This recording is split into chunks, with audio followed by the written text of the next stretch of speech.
Hi, students, Accounting 442. This is Chapter 7.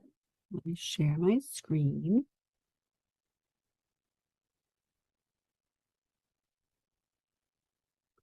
Chapter 7, Deductions and Losses. So,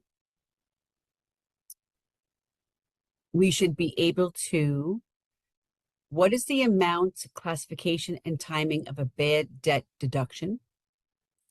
What is the tax treatment of a worthless security? Also, including 1244 stock. We're going to learn about what a 1244 stock is.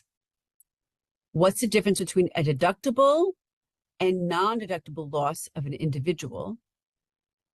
What are casualty losses and how do we calculate the amount? How do we classify the loss and what is the timing of the loss?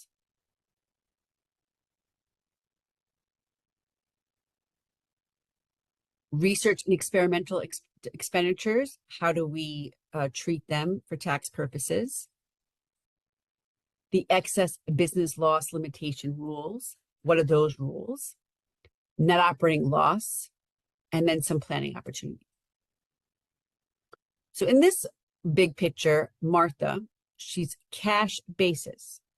So cash basis means that if you remember back in the other previous chapter, cash basis does not record the sale until they receive the cash. Cash basis doesn't record the purchase unless they've paid the cash. They'll keep side schedules to keep track of what their clients owe them or what they owe their vendors. But for a cash basis person, we don't record the sale until we receive the cash. So Martha's a cash basis taxpayer nearing the end of a year she'd like to forget. So we're going to go through some examples. She has 4 slides of details of what happened to her this year, which means we're going to talk about those topics. Several years ago, she loaned a friend, Janice, $25,000 to enable Janice to start a business. Janice made scheduled payments of $7,000. $1,000 of it was interest, and she unexpectedly died in January. At the time of her death, Janice was insolvent. Martha attempts to collect on the debt, fruitless, wasn't able to get it. Because she's not a vendor, she's a friend. On October 1st, 2023, Martha invested $50,000 in the stock of a pharmaceutical company that previously had been profitable. As a result of losing a patent infringement suit, the company declared bankruptcy on May 31st, 2024. So she bought it in October 2023. Company went bankrupt in May 31, 2024. So she had invested $50,000 stock in this company, and then it went bankrupt.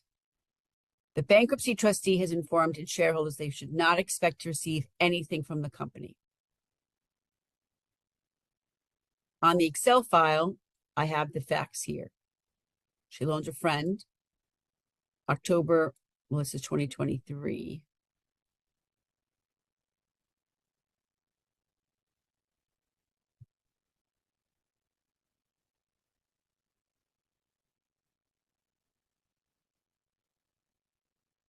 Okay. And then they went bankrupt, right? And they went bankrupt in May 31st, 2024.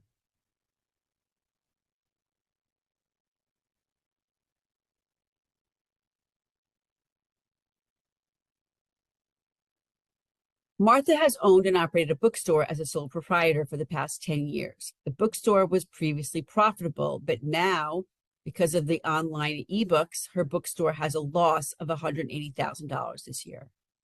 Bookstore, $180,000 loss, previous profit. On September 28th, 2024, change that date there. I don't have the date there, perfect. A hurricane caused a large oak tree to blow over Martha's house. In the aftermath of the hurricane, Martha's County was designated a federal disaster area by the president. The cost of removing the tree and making repairs was $32,000. She received a check of $25,000 from her insurance company, so she didn't get the whole amount. Her basis of her house was $280,000.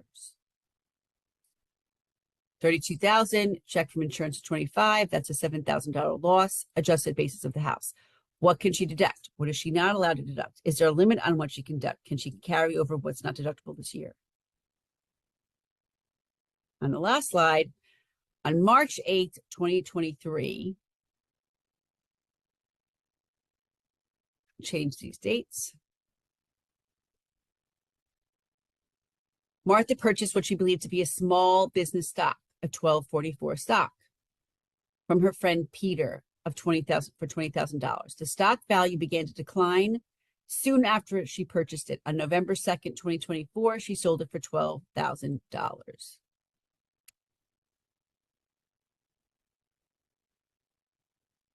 Can we help her out? So, what is a bad debt? So, bad debt. This is a review of bad debt, right? So, call this 2024.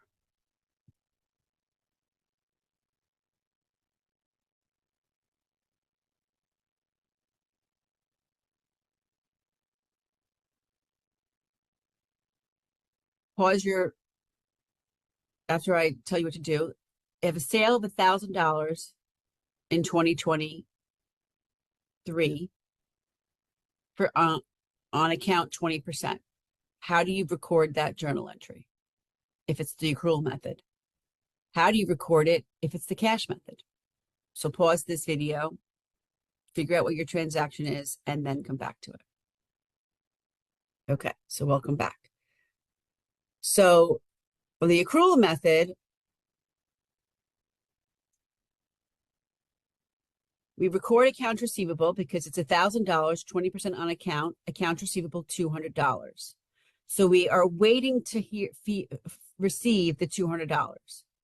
So over here on the cash method, because we didn't receive that $200, we only record sales of $800 because we only received cash of $800. That's your cash basis.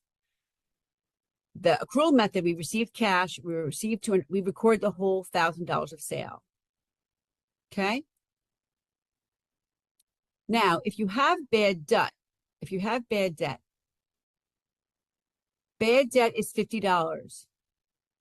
I can deduct the $50 because I included the amount in the sales in the prior or same year.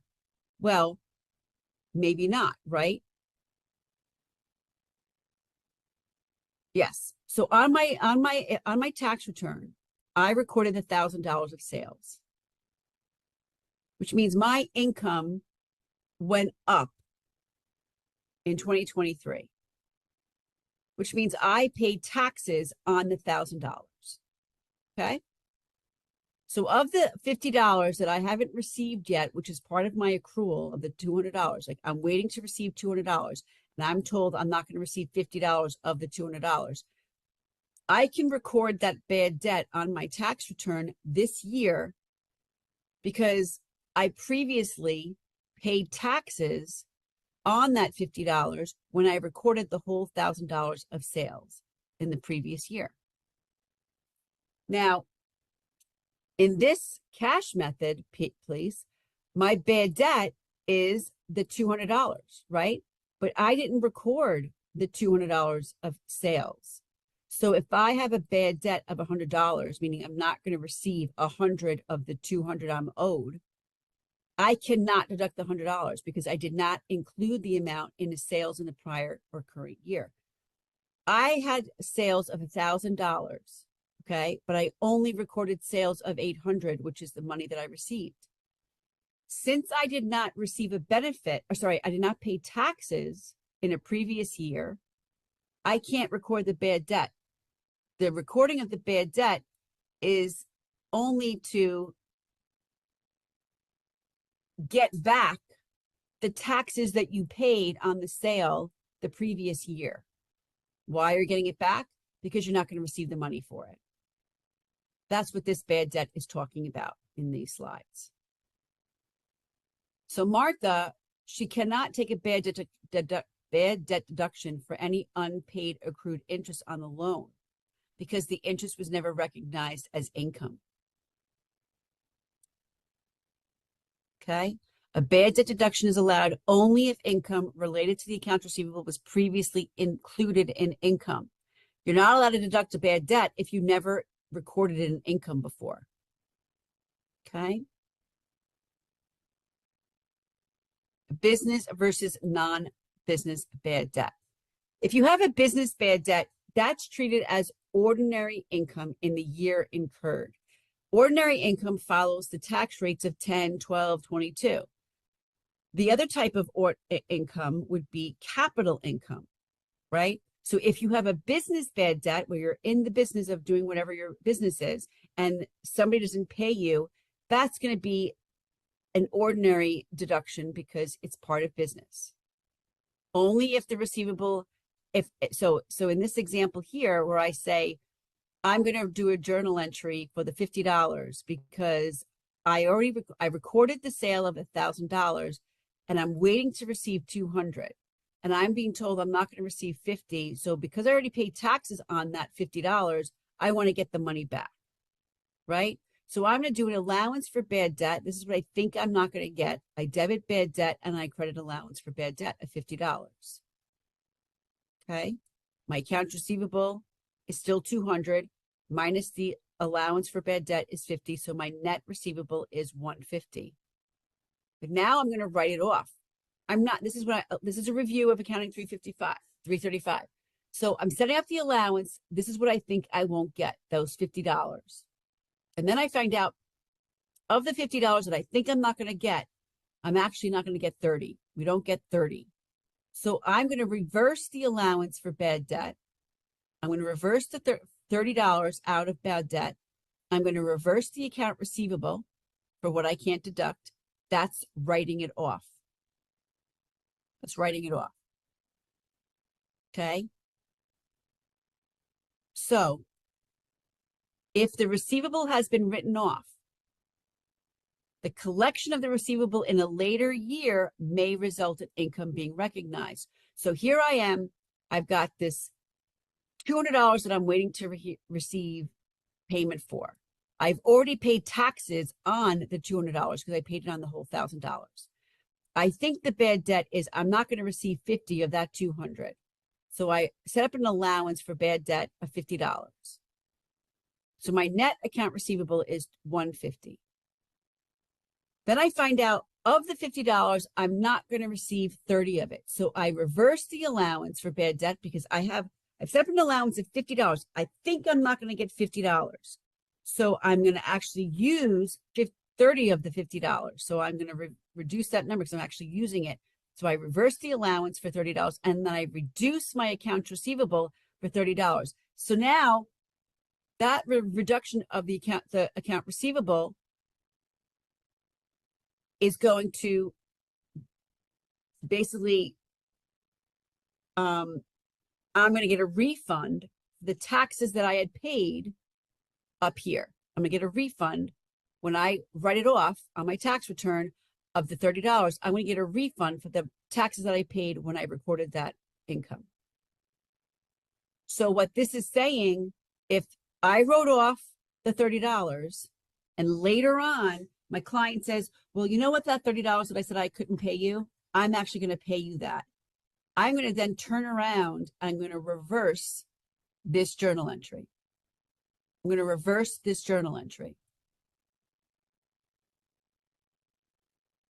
If later on I received the $30 that I was told we weren't going to get, what do? I first reverse the account receivable, reverse the allowance for bad debt. I'm going to reverse the write-off, right? This is me reversing the write-off. That's the first step. The second step is to say, I'm receiving the cash of $30 and I take away the $30. I put the accounts receivable back on, right? I'm reversing the write-off. I put the $30 back on, and then I take it back off again because I'm receiving the cash.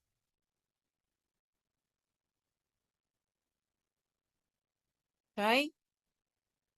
That's what that's talking about. So you can only record, the whole point is you can only record bad debt if you had previously paid taxes on it and recorded it into income. Okay. A non-business bad debt means like you have like a friend or a relative or whatever. Those are debts unrelated to your trade or business. They're personal. They're treated as a short-term capital loss. So over here, I told you it was an ordinary for business. For personal, it's capital loss. And for capital losses, we are allowed only $3,000 each year of capital loss if it's a personal loss. There's no deduction allowed for partial worthlessness of a non-business bad debt. Okay. Loans to relatives or friends are the most common type of non-business bad debt. So I am not allowed, if I have a partial worthlessness of a non-business bad debt, there's no deduction allowed for that. Loans between related parties. This is when it looks like it's a loan, but it's between people who are related. It could be family members. It could be a partner in a partnership with another partner in that same partnership. It could be a shareholder with a corporation. Those are transactions with related parties. And so what happens is regulations say that in these individual circumstances, they must examine the transaction to see, was it really a transaction or was it actually a gift? Was it really a gift? Right? So was there a proper note? Was there a contract where both of them signed the contract? If there's not, that's kind of circumspect. That's kind of shady in a sense of that it might be a gift. Was there a reasonable rate of interest? If the current market rate of interest is 7% and I'm only charging you 2%, that difference between the 2 and the 7 is 5%. That's the gift. Was collateral provided? If you go to a bank to borrow money to buy a car, what's your collateral? If you don't pay back the loan, the bank gets the car. If you buy a house, the house is the collateral. If you go to a pawn shop and you give them jewelry because you need money, what's the collateral? They're keeping your jewelry until you give the money back. If it's you're a friend and I just gave you $20,000 and I didn't collect any kind of collateral to protect me, that makes it look like it's more like a gift versus a loan, because with a loan, there's always collateral. What collection efforts were made? Did you hire a collection company? Did you show emails? Did you show phone calls that you try to collect this money? And what was the intent of the parties? Was it intended to be a bona fide loan or was it intended to be a gift? So back to the big picture, Martha loaned her friend Janice $25,000. Janice used the money to start a business, which subsequently failed. So, okay, Martha loaned it to her friend. Janice used it for business. Is that a business debt or a non-business bad debt? Well, it's a non-business bad debt because we're looking at it from Martha's perspective. Martha is a friend who gave her friend money. If Janice was in the if the business was Janice's, not Martha's, and Martha's not in the business of lending money, not that we know of. So this is a personal loan. This is a non-business bad debt. So this is a little bit of the way you find questions, and you can read this to see, is it a valid debt? Can you deduct it or not? And then there's a knowledge check for you to look at. All right, worthless securities. So a worthless security, a loss on a worthless security is deductible in the year they become completely worthless. So you bought stock and then the next year they went bankrupt. It's worth zero, right? These worthless securities, these losses are capital losses, and they deemed to have occurred on the last day of the taxable year of when it became worthless. So deemed to have occurred on the last day. So if the loss was on February 2nd, the IRS allows you to say it's deemed to as if it occurred on December 31st. Because what it's trying to give you is a long-term capital loss. Okay, a long-term capital loss. So that if it happens on any other day other than December 31st, it's deemed to as if happened on December 31st. And capital losses may be limited to the $3,000 limit that I told you about. So if you go to our worthless securities,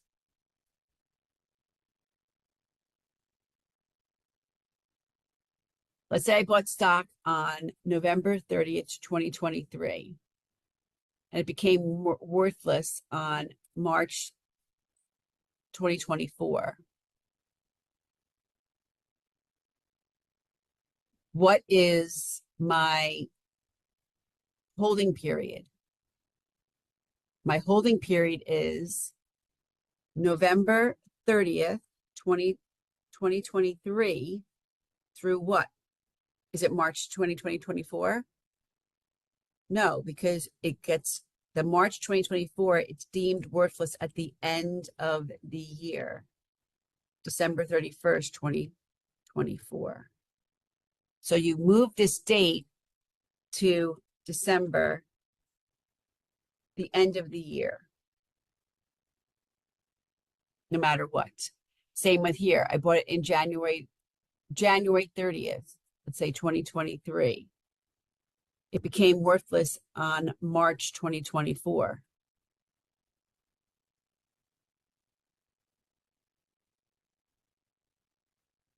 So it's January 2023 to December 2024.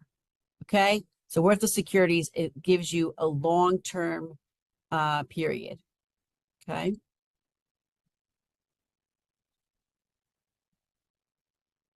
So Martha owns stock in a pharmaceutical company. She acquired this as an investment on October 1, 2023.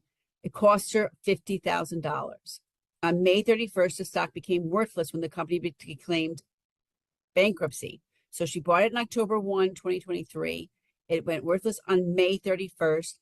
That changes from May 31st to December 31st. So she has a capital loss on 15 months, a long-term capital loss. Sale of business stock, a small business stock, right? Small business stock. So 1244 stock.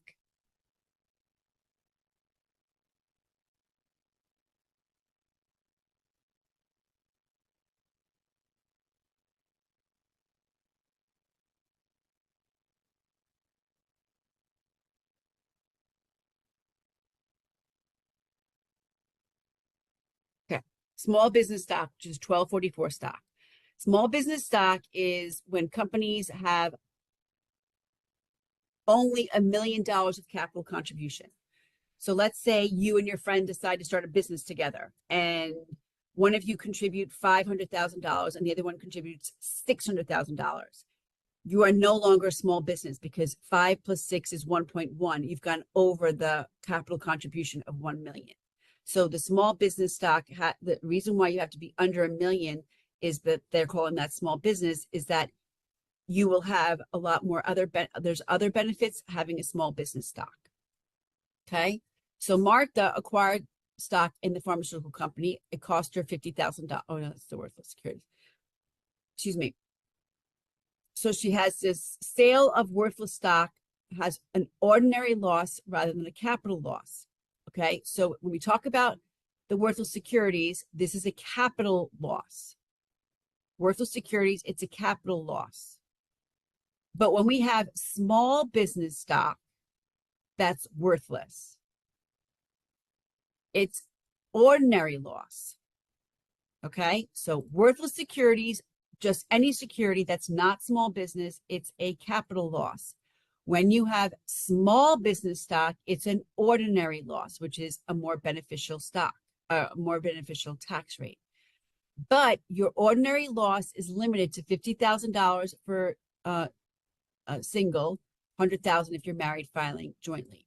And then if your loss is, let's say I'm single and my loss is $60,000. $50,000 is ordinary, and the other 10 will then be capital. So anything above the limit is then capital.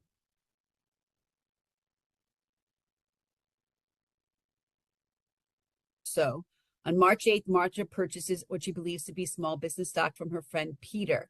Now, the problem here is that she has to have got the stock from the corporation. The loss limit treatment is limited to stock owners by original purchaser who acquired the stock from the corporation. The corporation issuing the stock must be a small business, and that's how you qualify, right? So Martha purchased it from the small business stock from her friend Peter. She didn't buy it from the corporation. So when she sells the stock in the market for $12,000, which is an $8,000 loss, it's going to be an $8,000 short-term capital loss. So even if it's a small business stock, because she didn't buy it from the corporation, she's not going to get the ordinary tax break. It's going to be an $8,000 short-term capital loss, which is limited to $3,000. So there's an activity there. So pause this and then read it and then do your answer, and we'll come back.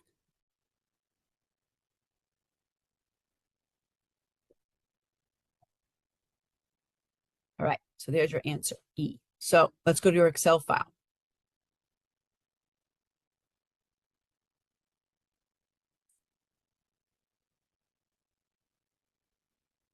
So small business stock.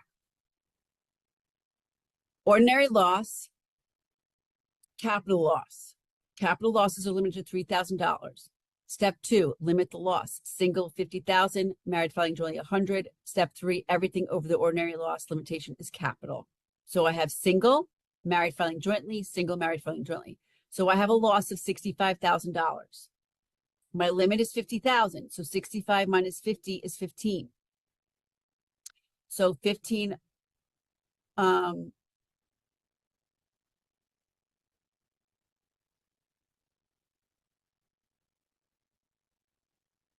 is ordinary.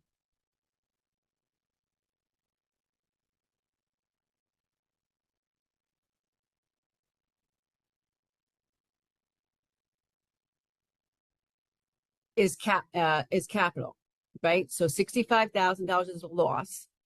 The ordinary piece is limited to 50,000. Anything over, which is step 3, 65 minus 50 is 15. And then from there, I'm not allowed to deduct more than $3,000 of capital losses. So I have a loss of $65,000. 50,000 is ordinary, 15,000 is capital, but I'm limited to $3,000. So I can take $3,000 of a loss this year, and then 12,000 I carry over to the following year. You can carry this over until it's used.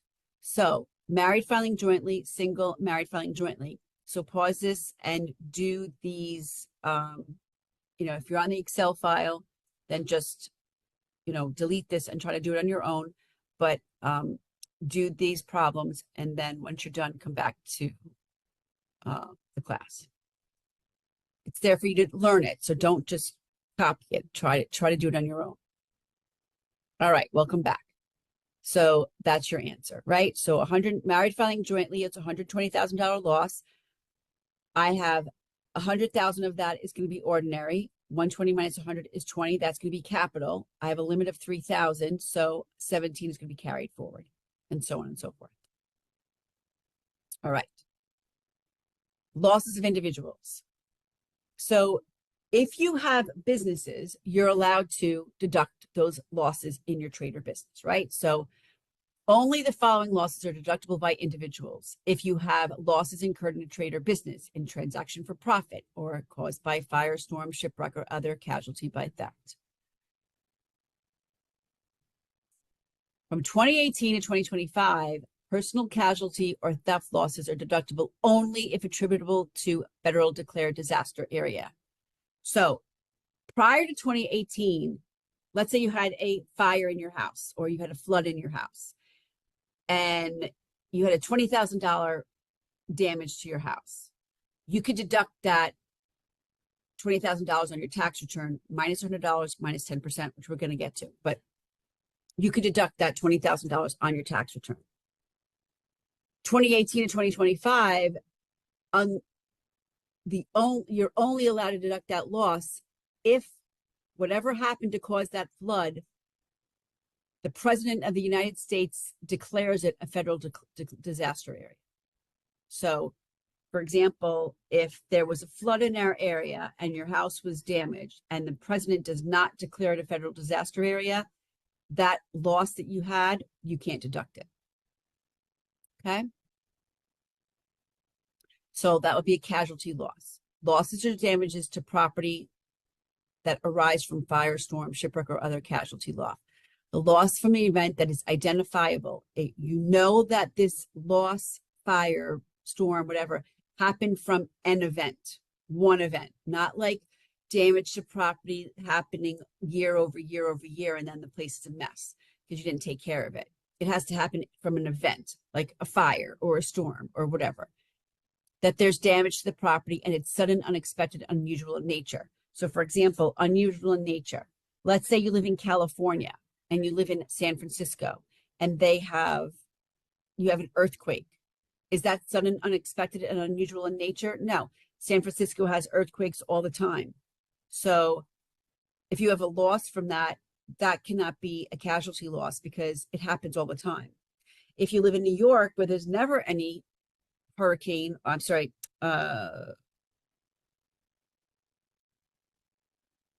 just lost the word. Oh my God, I just lost the word. What I just said. San Francisco has earthquakes. New York never has earthquakes. So if you have an earthquake and it's unusual in nature, that would be a casualty loss.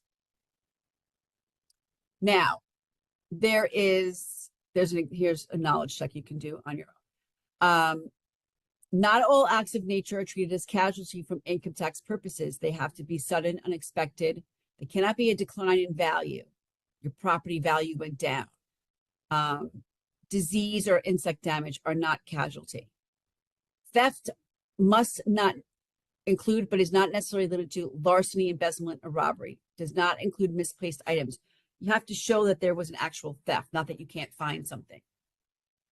Theft losses are deducted in the year of discovery, which may not be the same year as the theft. Maybe you were in Christmas time, your house was, or the end of the year, your house was robbed, but you didn't know until February because you were away for the month of January, kind of a thing. A casualty loss is deducted in the year the loss occurs. Disaster area, the exception to the general rule, the time of deduction is allowed as long as the President of the United States declares it, right?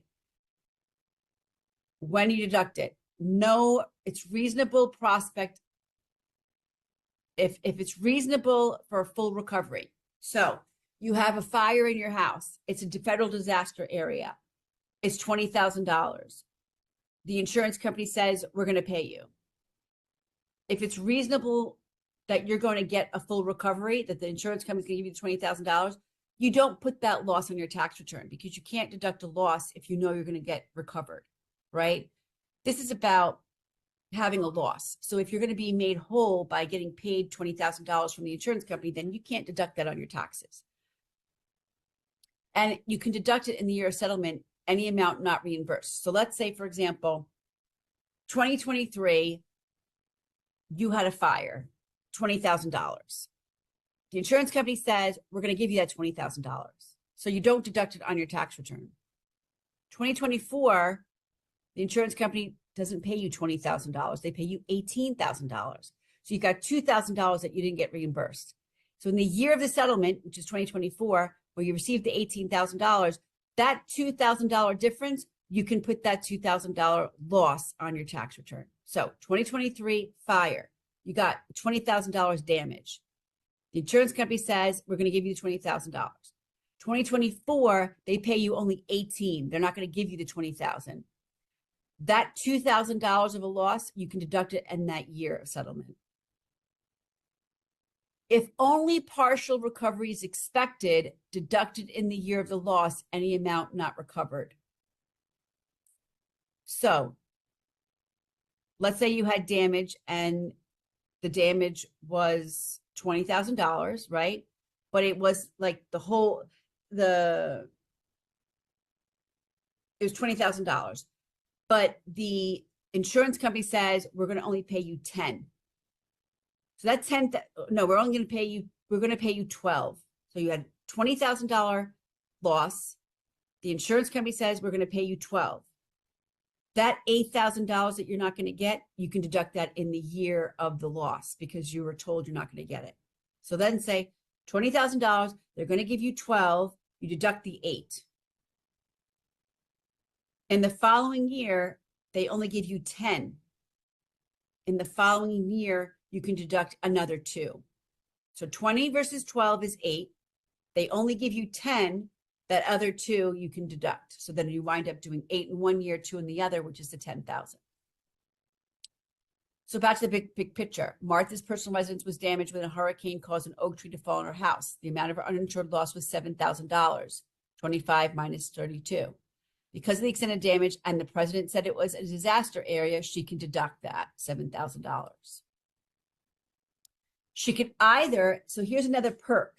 The IRS allows you, okay, because the damage happened in 2024. But they actually allow you to go back and amend a 2023 tax return and put the loss in the previous year to kind of give you a break. So let's say, for example, in 2020, you might use this if in 2023 you paid a lot of taxes and you put that loss on your 2023 tax return, you might get a refund. Or maybe in 2024, you have higher income in 2024, you'd rather take the loss in your 2024 tax return. So they're giving you an option to pick the year, the last year or this year, to use that loss to reduce your taxes.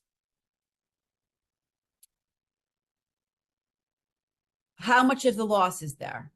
What's the loss? There's the rules for the amount of loss you can have. Business use, income producing, you can deduct it. What if it was partially destroyed or completely destroyed? What's the rules? If the business or rental property is completely destroyed, the loss is equal to the adjusted basis of the property. So I have an example here. Okay, I have an example here.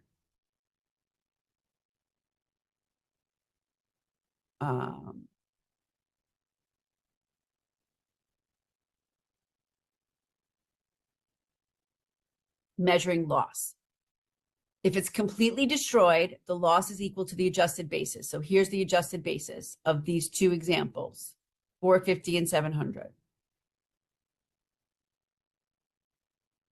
If it's partially destroyed, the loss is going to be the lesser of the following.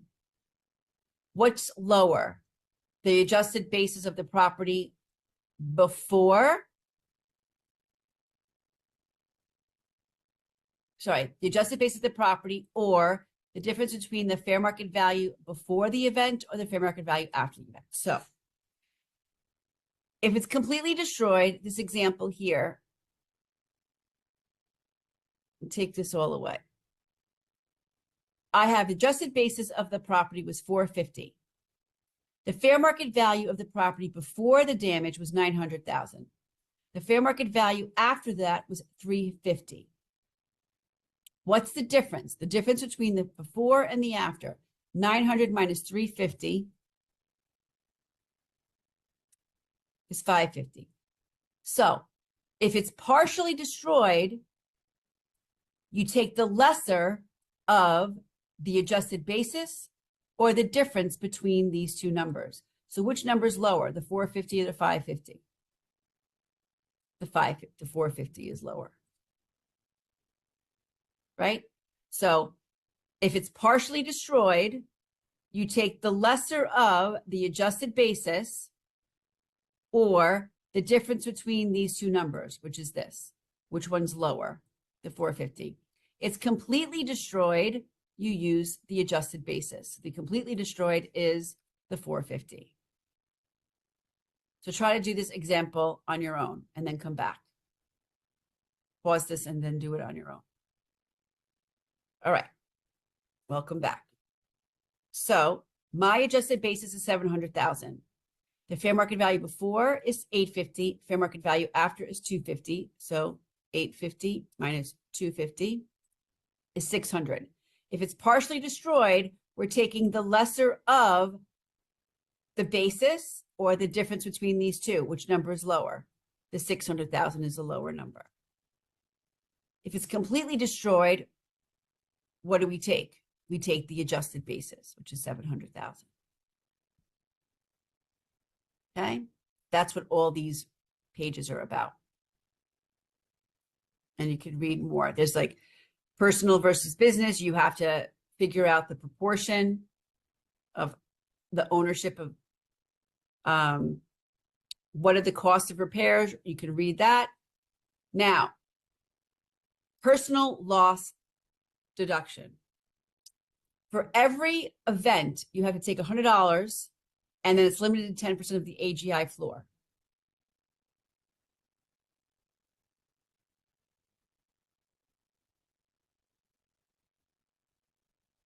Okay? So the amount of the allowed loss for personal use must be reduced by $100 per event and then 10,000 of the aggregate floor. The $100 floor applies separately to each casualty and applies to the entire loss from each casualty. The losses are then added together and then reduced by 10%. Okay, we're going to go through this right here in this example. We're going to go through this.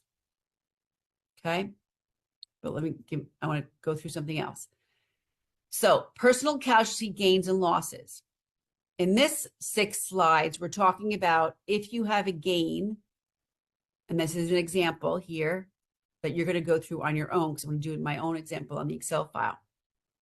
What happens if you have a personal casualty gain?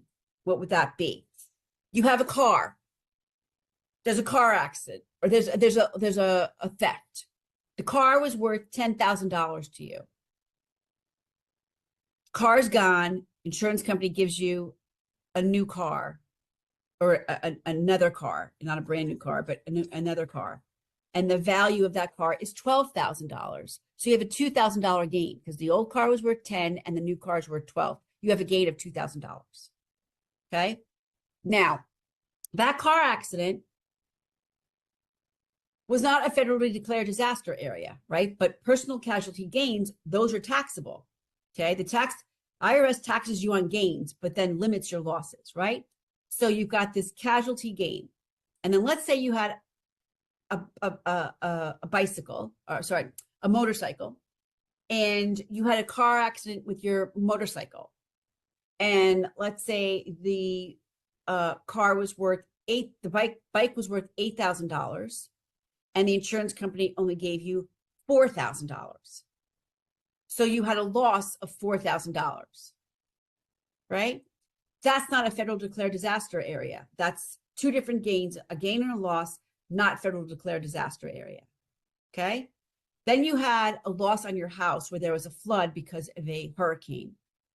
That was declared a federal disaster area. So those are 3 examples: a gain, non-fed; a loss, non-fed; a loss, fed. So we're going to net these. Okay. So here's what we do. And there's a limit to your AGI here. It's limited to your AGI here. So I'm going to take all this out. So I have a casualty gain of $5,000. The IRS allows that you can take your casualty gain and then this non-federal loss, the bicycle, you got hit by a car on your motorcycle, that's a non-federal loss. The IRS allows that if you have a non-federal loss, it's not deductible. However, you can net it against a casualty gain. So I've got a $5,000 gain I have a non-federal loss of 4,000 and I have a federal loss of 12,000. So this is the non-federal loss of this casualty gain was the car accident. The non-federal loss was the motorcycle accident, and the federal loss was the flood in your house. And your adjusted gross income is $70,000. You need to know that for the calculation. So event 1, event 2, I had a gain of 5,000 and I had a non-federal loss of 4,000. So 5 minus 4 is 1. I have a net gain of $1,000. So I'm actually able to use this loss to reduce my gain. Okay. Then I've got my $12,000 loss, my federal loss. I can use that gain. I have to use that gain to reduce my federal loss. So my federal loss is 12,000. I'm going to use that gain against it. So I have a lower loss of $11,000.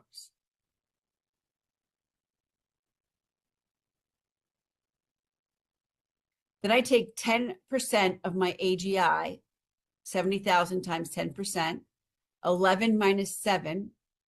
I can actually deduct 4,000. Now it's $100 per event. And it's a federally declared event. So I have to take, I am limited to this 10%, then I have to subtract 100 per event. So my deduction is actually 4,000 minus 100 is $3,900. Okay, so I have this example here. Take a stab at filling out the rest of this on your own. And then pause this and then come back. Okay, welcome back, right? So I had a $6,000 gain, a non-federal loss of 2, 6 minus 2 is 4. So I've got this gain that I'm going to use against my federal loss. 15 minus 4 is 11. 10% of my AGI is 9. 11 minus 9 is 2. Minus 100 is 1.9. Now, if my AGI is $190,000, I can't deduct that loss because my loss is less than the limit. So I can't deduct that loss. Okay, so it's anything above the loss. And that's your measuring loss. Okay. There's another example here you can look at to see how it works. Okay.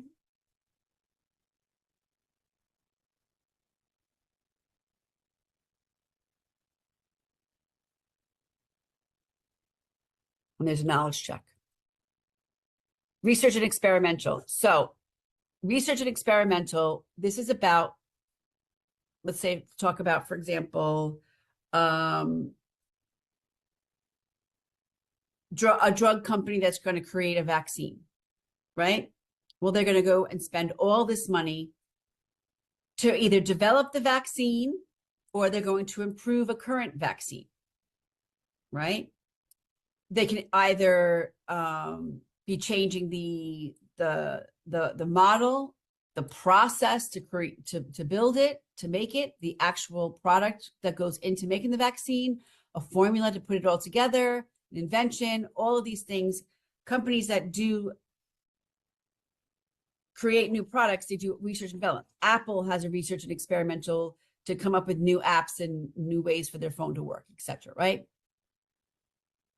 So the reason why we have research and experimental is that there's also costs to obtain a patent, right? There's patents out there because if you have a patent, no one can copy your process, product, formula without getting permission from you to use your patent, and then therefore you're going to charge them to use your patent, right? And that's how you make money off of it, right? So what about all these expenditures? What do you do with them? There's two alternatives that are available. You capitalize and amortize, or you capitalize. Capitalize means put it on the balance sheet. That's all that means. Building, you put it on the balance sheet and then you depreciate. Land, you put it on the balance sheet. You don't do anything with it. So capitalizing means you put it on the balance sheet and then you can either capitalize and depreciate, capitalize and amortize, or just capitalize. So capitalize means put it on the balance sheet. That's all that means. So if you capitalize and amortize, taxable years beginning after December 31st, 2021, R&E paid or incurred must be capitalized and amortized over a 15-year period, not less than 60 months. Okay? That's the rule. That's all you need to know. Anything that is an expenditure for taxable years beginning after December 31, 21, you have to capitalize it and amortize it over 15 years. And the reason why this says capitalize and amortize and capitalize is because if it's before December 31st, 2021, those were different rules. And so they might still be capitalizing it today, which is after the 2021. Okay. So that's what this is here. It used to be able to be expensed in the year it paid or incurred, but now it's deferred and amortized or capitalized. So those three are now two. But now there's only two. It used to be three. Now there's only two alternatives available, which is going to be capitalized and amortized or capitalized. This is now gone.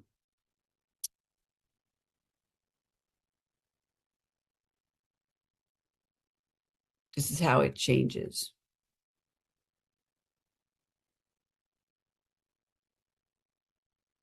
Okay. Okay.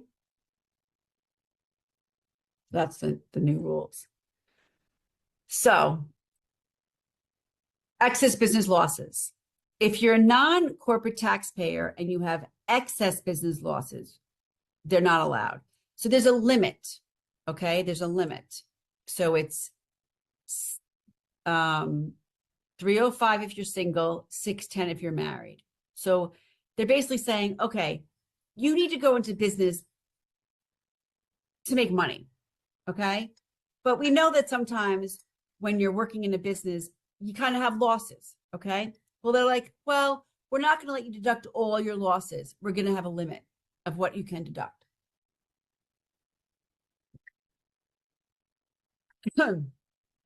But whatever you can't deduct, you can carry forward. Okay. So the excess business loss defined as the aggregate deductions of the year to the taxpayer's business minus the gross income minus the threshold amount, which is 610 for married, 305 for all other taxpayers. Okay, 305.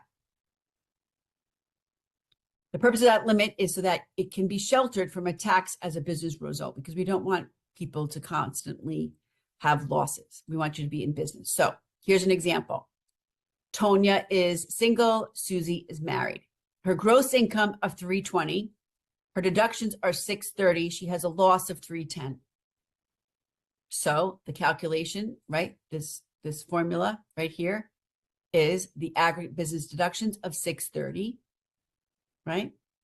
Less her aggregate business income of 320, less the threshold amount of 305. So 630 minus 320 is 310. So that ties 310, 310. Minus the 305 that she's allowed to take. That 5,000 she cannot record this year. That 5,000 she has to carry forward. Right? So you figure out this one. And then come back. Okay. So 750 less the 470 is 280, and they match. Minus the 610. Now, the 280 is the loss. But I have up to 610 because I'm married. Well, I can't take more than that. So it must be zero. So the 750 minus the 470 is 280. My loss is under the threshold amount, so I can take the whole thing, the 280. Okay. So this has to, it can't be a minus number. It has to be 0. That's what that's showing you.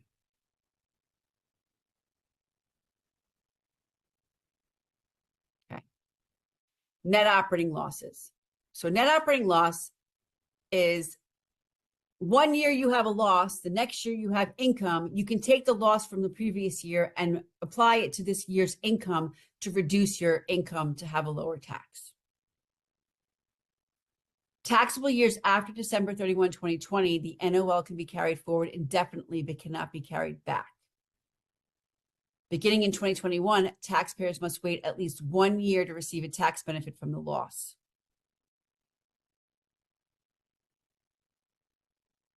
For tax years beginning after December 31, 2020, the NOL limit is limited to 80%. If the NOL carryover is less than the computed limitation, the entire carryover is allowed as a deduction.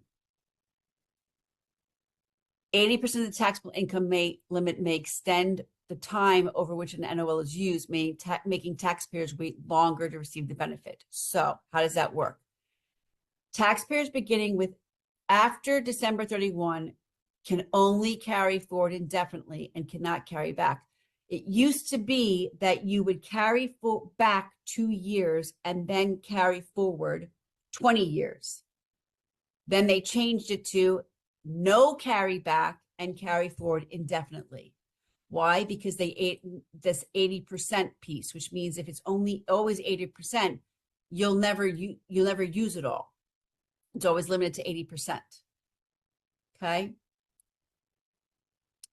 An NOL deduction is limited to 80% of taxable income, determined without regard to the NOL itself.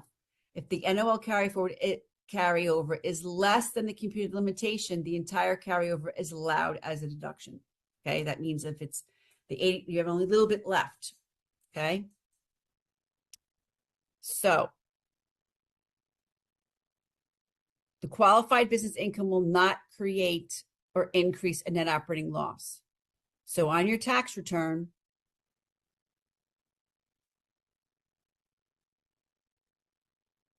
we're talking about here, this qualified business income.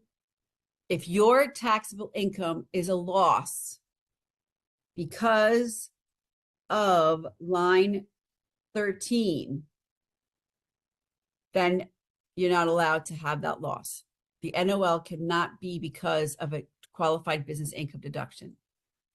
Those losses will be carried forward separately to offset future qualified businesses. So you will, on your tax return, you'll have NOL, keeping track of it, qualified business income, keeping track of it, and all the different types of carry forwards, charitable contribution carry forward, excess business loss carry forward. You keep all those carry forwards separate.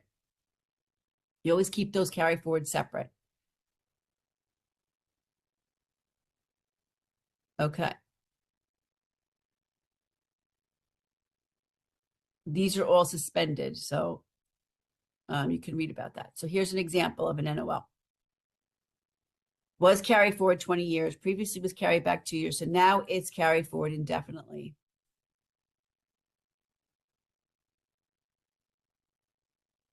Used to be, previously was carried back 2 years and forward 20 years and changed to carried forward indefinitely, right? Excess business loss is defined as this is what we did above, right? That's what we did up here. The excess business loss is right there.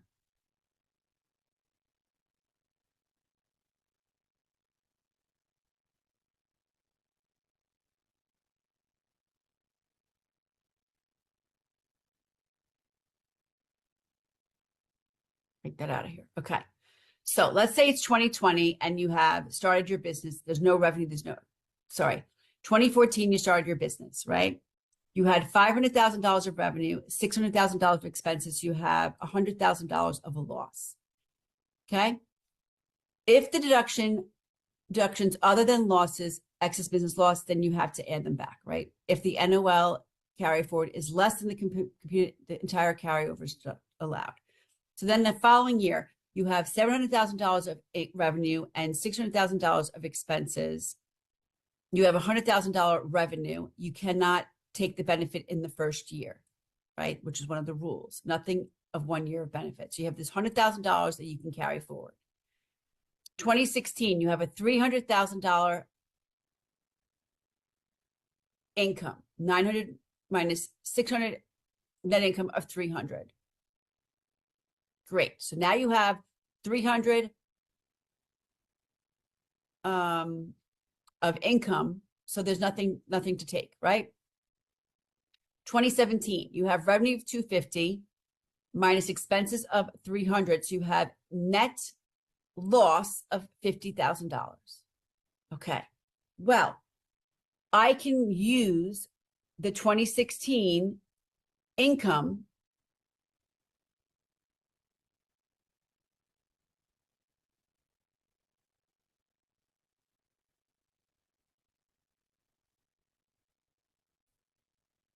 So I have this income in 2016. I can use the loss from 2014 to reduce this income.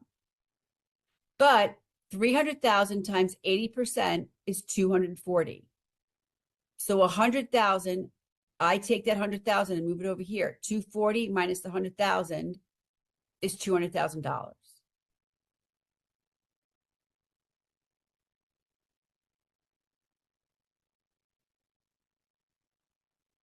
No, it's the 240 plus this. $140,000. I can use the 100,000 against 80%. So 240 minus the 100,000 is 140. So that I'm going to get taxed. My new taxable income is $140,000. My taxable income is 240, but my new taxable income is 140. So that's gone. That $100,000 is now gone.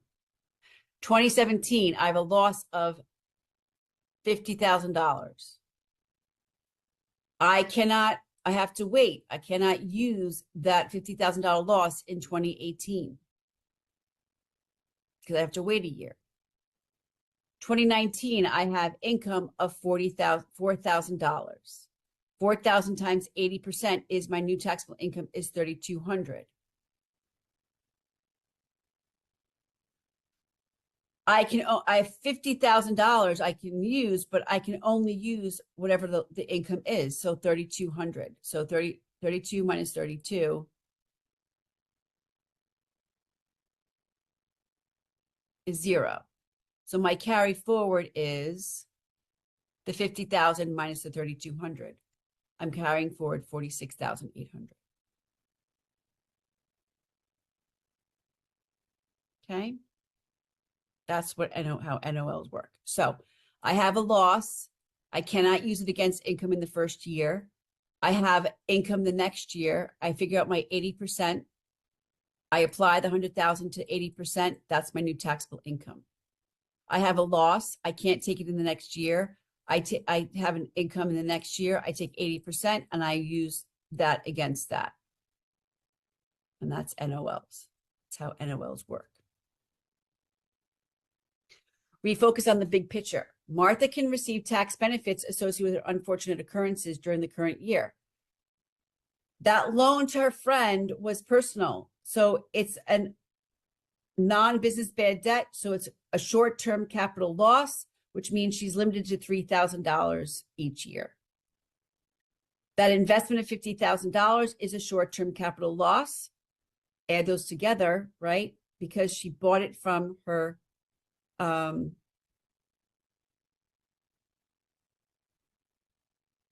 this is actually the holding period. This is where the October through May, it goes to the end of the year. So it's October through December, and the loss does not appear to qualify for ordinary loss treatment under 1244 because she purchased it from her friend. So it's another short-term capital loss that is going to be, again, limited to the $3,000 in total. Her bookstore, it's an ordinary loss. It qualifies as NOL treatment. She can carry forward any net loss for future taxable income with the 80%. Her personal residence, the cost of repairs was $7,000. So $7,000 minus the $100 minus the 10%. Because the president classified it as a federal disaster area, she can deduct it either last year or this year. And then you have some knowledge check activity. Okay? So if you have any questions, please email me and we can do a Zoom call and go over anything that you don't understand. All right? Have a great day.